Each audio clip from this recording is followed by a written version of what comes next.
ഈശോയിൽ ഏറെ സ്നേഹമുള്ളവരെ, ചുറ്റുപാടും കണ്ണോടിക്കുമ്പോൾ ഫാഷൻ ഭ്രമത്തിന് പിന്നാലെ പരക്കം പായുന്ന ഒരു സമൂഹത്തെ നാം കാണുന്നില്ലേ? വസ്ത്രത്തില്, മേക്കപ്പില്, വാഹനങ്ങളില്, കെട്ടിട നിർമ്മാണം, നിത്യ ഉപയോഗ വസ്തുക്കൾ എല്ലാത്തിലും വാരിക്കൂട്ടുന്ന സ്വഭാവം.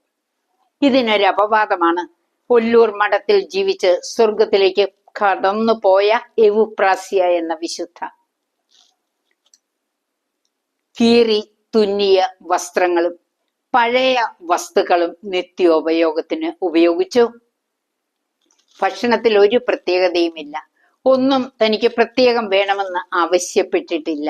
എപ്പോഴും പുഞ്ചിരി മാത്രം. പ്രാർത്ഥനയുടെ പാവങ്ങളുടെ അമ്മ. ആർക്കും പുഞ്ചിരി സമ്മാനമായി കൊടുക്കും. മരിച്ചാലും മറക്കില്ല എന്ന ഉറപ്പും. പ്രിയപ്പെട്ടവരെ, മരിച്ചു കഴിഞ്ഞ് പെട്ടി തുറന്നപ്പോഴോ ഏതാനും പ്രാർത്ഥനാ പുസ്തകങ്ങളും ഈശോയുടെ, മാതാവിന്റെ, വിശുദ്ധരുടെ പടങ്ങള്. ഇതാണ് സമ്പത്ത്. വീട്ടിൽ കടബാധ്യ വന്നപ്പോൾ എവുപ്രാസ്യമ്മ എഴുതി, സമ്പത്തിൽ കുറഞ്ഞാലും പുണ്യത്തിൽ കുറയല്ലേ.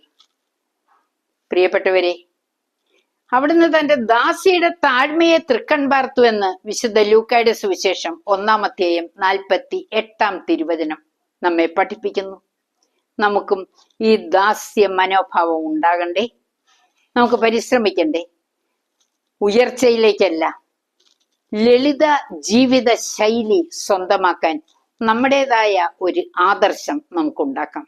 ദൈവത്തിന്റെ വലിയ അനുഗ്രഹം എല്ലാവർക്കും ലഭിക്കട്ടെ. അമ്മയുടെ സംരക്ഷണം ഒപ്പമുണ്ടാകട്ടെ. പിതാവിന്റെയും പുത്രന്റെയും പരിശുദ്ധാത്മാവിന്റെയും നാമത്തിൽ ആമേൻ.